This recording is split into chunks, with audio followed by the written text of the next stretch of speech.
Alright guys, Mike with Pacific Tech. I'm here with a 2022 Honda Pilot, and this is why we don't like others touching. If you don't know what you're doing, leave it alone. Now, any technician out there, please tell me what's wrong with this. Like literally. Ain't nothing wrong with the pad itself, but this pad is supposed to be on the other end, like this. Remember what I told you guys about these alarms? Customers complaining about the ringing of the alarm. So, and they only put one clip on.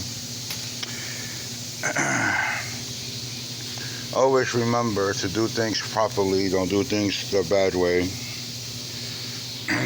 This is passenger side. The passenger side belongs on the driver's side, so that's where they goofed up at.